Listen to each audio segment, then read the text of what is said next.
Ça me fait penser toujours, comme ancien patron de marketing, il y avait 80% du marché qui m'intéressait, et les deux extrêmes, on les éliminait parce qu'ils n'étaient pas profitables. C'est un peu ça qu'on vous propose.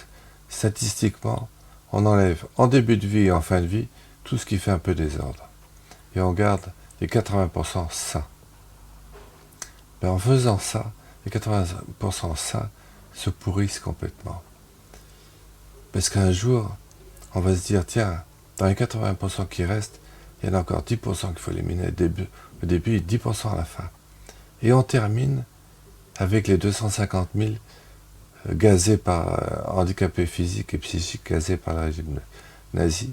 Et je vous rappelle que le régime de Vichy a laissé mourir de faim 50 000 handicapés psychiques dans ces établissements. On élimine. Une fois que vous avez éliminé 50 000, qu'est-ce qui vous empêche d'en éliminer d'autres? Tout ce qui ne va pas être normal, tout ce qui n'est pas standard, vous allez éliminer.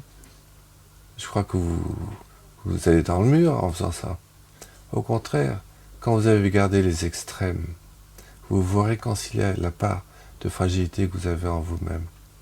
Parce que vous savez bien au fond de vous-même qu'un jour vous allez y passer, que vous allez être vieux, que vous n'allez pas être présentable. Ça vous fait peur. Et vous vous dites, tiens, je suis beau aujourd'hui, je ne veux pas savoir ce qui se passera quand je serai vieux. Donc aujourd'hui, je signe pour qu'on m'élimine. J'ai ma carte.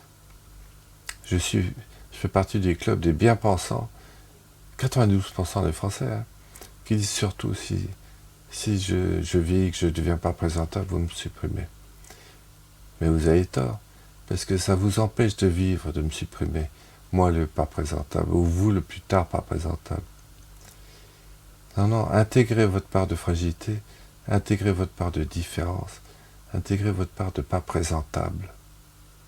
Grâce à moi, vous prenez l'habitude, grâce à nous, au début ou en fin de vie, que vous avez envie d'éliminer, gardez-nous et vous allez vous réconcilier avec vous-même et nous allons nous réconcilier tous les deux.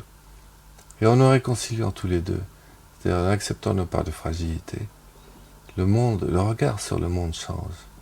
Et on va trouver les voies de guérison de notre société qui est pourrie. Et on sent bien qu'elle est pourrie. On sent bien qu'elle ne va pas bien, puisqu'elle propose même de m'éliminer.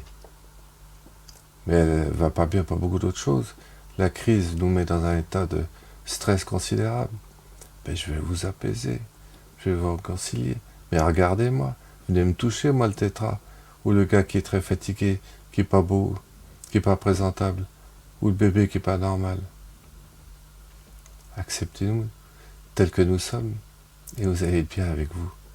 Et nous allons enfin guérir le monde. C'est ça pourquoi qu'il faut. C'est la raison pour laquelle il ne faut pas proposer ces trucs stupides que vous me proposez. Parce que nous allons oublier de guérir le monde. Alors qu'en étant ensemble, fragiles et non fragiles, entre guillemets, soyons clairs, ou provisoirement non fragiles, nous allons guérir le monde à nous réconcilier avec notre fragilité. Le monde meurt de performance. Mettez de la fragilité, ça va être la vie qui gagne.